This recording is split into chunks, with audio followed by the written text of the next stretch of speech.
Hello guys, welcome on my YouTube channel. और आज हम जानेंगे कि हाथी का शीश ही क्यों श्री गणेश के लगा। गज और असुर के संयोग से एक असुर जन्मा था, गजासुर। उसका मुख गज जैसा होने के कारण उसे गजासुर कहा जाने लगा। गजासुर शिवजी का बड़ा भक्त था और शिवजी के बिना अपनी कल्पना ही नहीं करता था। उसकी भक्ति से भोले भंडारी गजासुर पर प्रसन्न हो गए, वरदान मांगने को कहा। गजासुर ने कहा, प्रभु आपकी आराधना में कीट पक्षियों द्वारा होने वाले विघ्न से मुक्ति चाहिए, इसलिए मेरे शरीर से हमेशा तेज अग्नि निकलती रहे, जिससे कोई पास ना आए और मैं निर्विघ्न आपकी आराधना करता रहूं। महादेव ने गजासुरों को उसका मन चाहा वरदान दे दिया। गजासुर फिर से शिवजी की साधना में लीन हो गया। हजारों साल के घोर तप से शिवजी फिर प्रकट हुए और कहा, तुम्हारे तप से प्रसन्न होकर मैंने मन चाहा वरदान दिया था, मैं फिर से प्रसन्न हूँ, बोलो अब क्या मांगते हो। गजासुर कुछ इच्छा लेकर तो तप कर नहीं रहा था, उसे तो शिव आराधना के सिवा और कुछ काम पसंद ही नहीं था। लेकिन प्रभु ने कहा कि वरदान मांगो, तो वह सोचने लगा। गजासुर ने कहा, वैसे तो मैंने कुछ इच्छा रखकर तप नहीं किया, लेकिन आप कुछ देना चाहते हैं तो आप कैलाश छोड़कर मेरे उदर यानी मेरे पेट में ही निवास करें। भोले भंडारी गजासुर के पेट में समा गए। माता पार्वती ने उन्हें खोजना शुरू किया, लेकिन वह कहीं मिले ही नहीं। उन्होंने विष्णु जी का स्मरण कर शिव जी का पता लगाने को कहा। श्री हरि ने कहा, बहन आप दुखी ना हो, भोले भंडारी से कोई कुछ भी मांग ले दे देते हैं। वरदान स्वरूप वह गजासुर के उदर में वास कर रहे हैं। श्री हरि ने एक लीला की।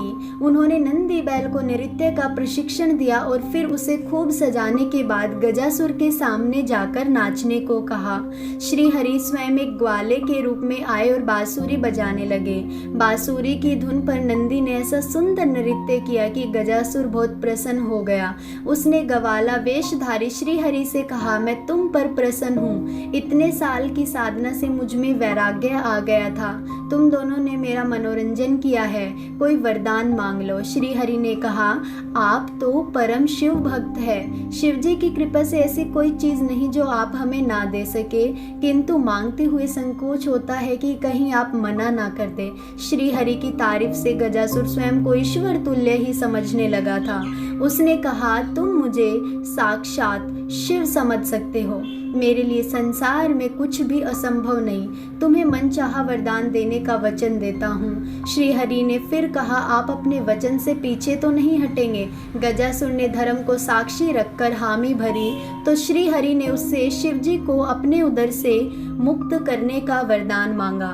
गजासुर वचनबद्ध था, वह समझ गया कि उसके पेट में बसे शिवजी का रहस्य जानने वाला यह कोई साधारण गवाला नहीं है, जरूर स्वयं भगवान विष्णु आए हैं। उसने शिवजी को मुक्त किया और शिवजी से एक आखिरी वरदान मांगा।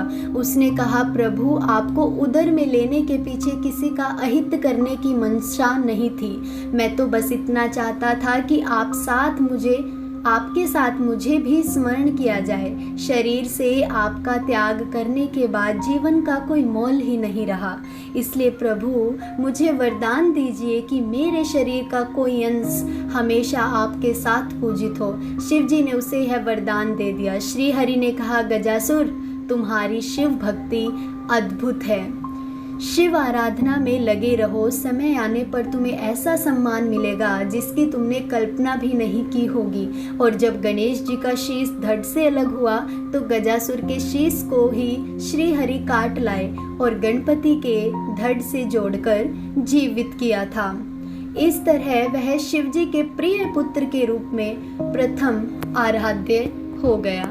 तो आपको हमारी ये कहानी कैसी लगी हमें कमेंट करके ज़रूर बताइएगा। सब्सक्राइब करके रखिएगा हमारे चैनल को, साथ ही साथ प्रेस करिएगा बेल आइकन को, so that you don't miss any of the notifications. Like, comment and share the video. Thank you.